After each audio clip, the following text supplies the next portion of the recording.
If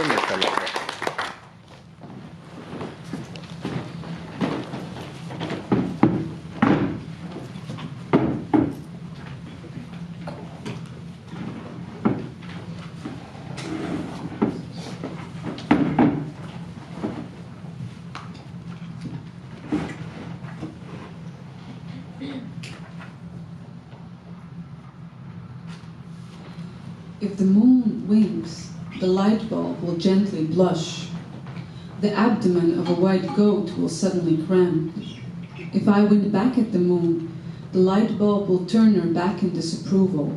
My room will sink into darkness like a stone thrown in good cheer sinks into darkness, or a white goat entering the windowless barn.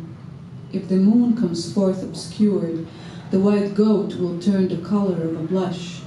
The stone will pierce the darkness with its sound.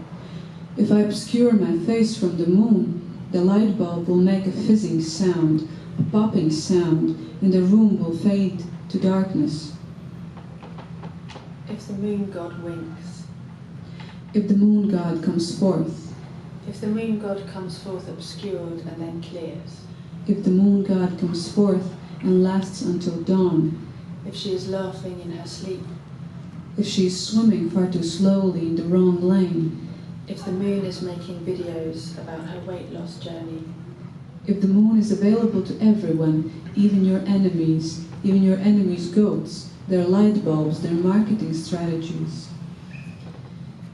I have not yet been to the moon, have not yet booted my weighty foot on her dusty surfaces, have not yet mined her body for moisture, not yet exploited her dark side, exposed her hidden faces to my luminous technologies.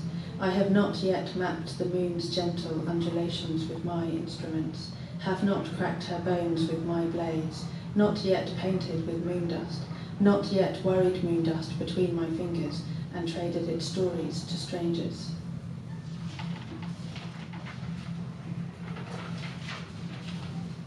I have not yet become bored by poems written about moon.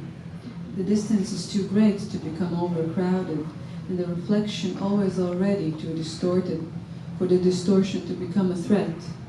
The surface, one that doesn't invite roots, therefore one that doesn't invite hands and escapes fingerprints.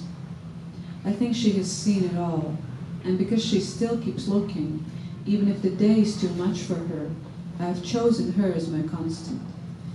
If the moon turns away, if the moon covers her face in horror, if the moon shouts in terror, if the moon shouts in rage, and we see but we don't hear, we're far, far away, we don't hear. If the language is the one we've learned before we learned to speak, if it is the language we are urged to forget, if we forget the language and make room for words, if moon becomes an abstraction, what else could become one? There will be famine. Mars will arise, glow fitfully and destroy. The land will perish. People will take their infant children for iPhones. A dearth of silicon will occur. There will be losses of websites, and YouTube will become empty. Goats will go on the rampage. Light bulbs will blush at dawn. All the goats will wake up suddenly. Batteries will perish. The cloud will not be updated. The internet will be harvested by a single man.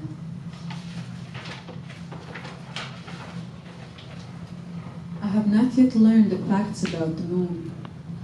I have watched her face as I have watched my own in the mirror, not thinking about the perpetual pulsations, the rebirth of skin and the nerves creeping like upside-down roots. I'm stuck in aesthetics. I cannot get through to see the implacable laws that command the movements that make me blush. If the moon opens her mirror, face like a telescope, a booted foot will weigh upon her surface. If the moon becomes shy, her surfaces will be stroked by strangers' worried fingers. If the moon becomes cancelled, a goat will perish. If the moon stages a comeback, a space shuttle will disperse in order to save itself. A darkness will immolate with a single-use barbecue. A billionaire will send his girlfriend to the moon. She will return unchanged to start a newsletter.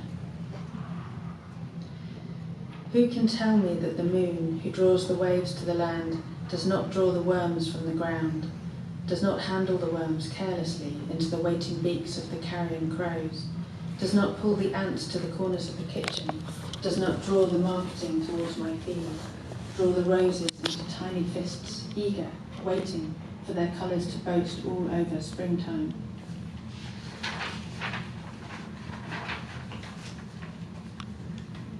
It is my love, the moon, who draws out your famines and your pestilences and your pensions, your petitions and your urgent opportunities, your capitalism and your careers fairs, your gift vouchers and your painkillers, your light bulbs, your blushes, your abdomens. If the moon winks, the light bulb will gently blush. If I wink back at the moon, the light bulb will turn her back in disapproval. My room will sink like a stone. The white goat will turn the colour of a blush. The stone will pierce, the fizz, the pop, the fade.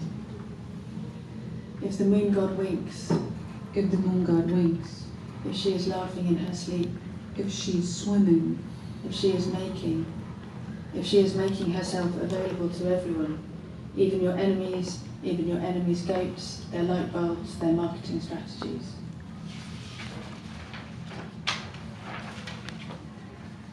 I have not yet been to the moon, have not yet booted her, not yet mined, not exploited and exposed, not yet my luminous technologies, not yet my instruments, not yet my blades, not yet my trades in tales, my worried faces of strangers.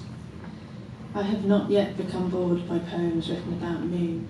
The distance is too great to become overcrowded, and the reflection always already too distorted for the distortion to become a threat. The surface, one that doesn't invite roots, therefore one that doesn't invite hands and escapes fingerprints. She has seen it all, and she keeps looking, and I have chosen her. If the moon turns away, If the moon covers her face in horror, if the moon shouts in terror, if the moon shouts in rage, and we see but we don't hear, we're far, far away, we don't hear. If the language is the one we've learnt before we've learnt to speak.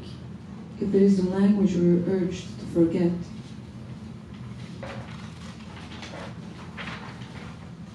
There will be famine, there will be goats on the rampage, there will be light bulbs, and there will be darkness.